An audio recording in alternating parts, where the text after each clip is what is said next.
দিন দুয়েক আগে সন্দেশখালীতে শেখ শাহজাহান মার্কেটের কর্মী রবিন মণ্ডল বিস্ফোরক অভিযোগ করেছিলেন। তিনি অভিযোগ করেছিলেন জেল থেকে বসে শেখ শাহজাহান এবং তার দলবল লাগাতার হুমকি দিয়ে যাচ্ছেন তাকে।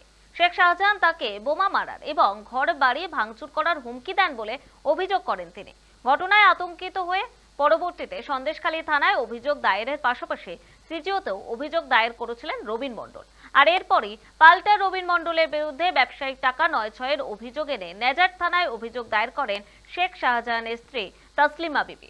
রবিন মণ্ডল তার স্বামীকে চক্রান্ত করে ফাঁসানোর চেষ্টা করছেন বলেও দাবি করেন তিনি। অভিযোগ ও পাল্টা অভিযোগে যখন সরগরম হয়ে রয়েছে গোটা সন্দেশখালী, ঠিক সেই সময় সন্দেশখালীতে ভাইরাল হয়েছে একটি অডিও ক্লিপ। যদিও এই অডিও ক্লিপের সত্যতা যাচাই করেনি সময় কলকাতা। এই অডিও ক্লিপে এক ব্যক্তি শেখ শাহজাহানের নাম করে রবিন মণ্ডলের পরিবারের সদস্যদের জমির সমস্যা মিটিয়ে নেওয়ার কথা বলেন। ভাইরাল ওই অডিওতে ওই ব্যক্তি আরো বলেন, শেখ শাহজাহান আগামী 4 মাসের মধ্যে জেল থেকে বেরোচ্ছেন, তখন আর সমস্যা মেটানো যাবে না, তাই এখনই সমস্যা মিটিয়ে নিতে হবে।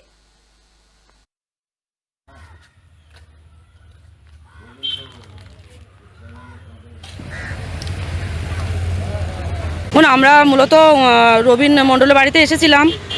ওনার যে শেখ শাহজাহান মার্কেটটা নিয়ে যে ঝামেলাটা হচ্ছিল, ওনার প্রপার্টির ওপরে যে শেখ শাহজাহান মার্কেটটা করেছে, এটা নিয়ে ওনার আপনি জানেন যে শেখ শাহজাহান জেল হেফাজতের থেকেই উনি একটা হুমকি দিয়েছেন যে ওনার এই জমির ওপরে যদি কোনো অধিকার ফলাতে যায় ওনাকে মার্ডার করে দেওয়া হবে এবং ওনার ঘরে বোম মারা হবে, এরকম নানান রকম হুমকি এসছে। মূলত সেই ইস্যুটা নিয়ে আমরা আজকে ওনার বাড়িতে এসেছিলাম এবং আসার আগে ওনাদের সাথে আমরা কথাও বলেছি। ওনারা আমাদেরকে আসার জন্য আশ্বস্ত করেছিলেন বলেই আমরা এসেছিলাম। এসে দেখতে পাচ্ছি যে ওনার বাড়ির পুরুষেরা বাড়ি ছাড়া এবং যে মহিলারা আছে ওনারা ঘরের ভেতরে বাইরের থেকে তালা ঝুলানো আছে।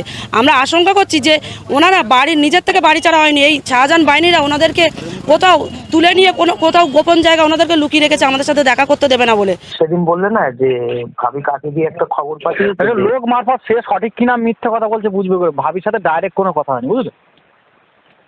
আচ্ছা, এইবার যেটা বাবলুদা বলতে বললো, তুমি বাড়ি থেকে বাবার সাথে বা আমাদের হ্যালো, হ্যাঁ বলো, শুনতে পাচ্ছি।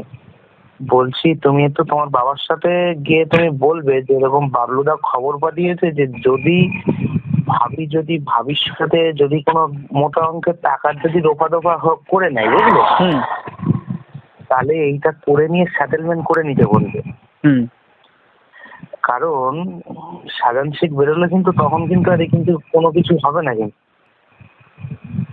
আমাকে এটা বাবলুদা বললাম, ওই জন্য তোমাকে বললাম, বুঝলে? মানে ভাবি যদি রাজি থাকে তাহলে সেটেলমেন্ট করাটা মোটা অঙ্কের টাকা নিয়ে, কিন্তু যার জায়গাটা আমার বড় জায়গা, সে যদি না সেটেলমেন্টে যায় কি বলবো বলো তো?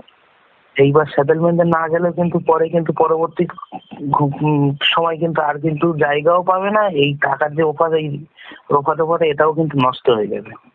বাবলু মাল বললো, বাবলু মল, হ্যাঁ।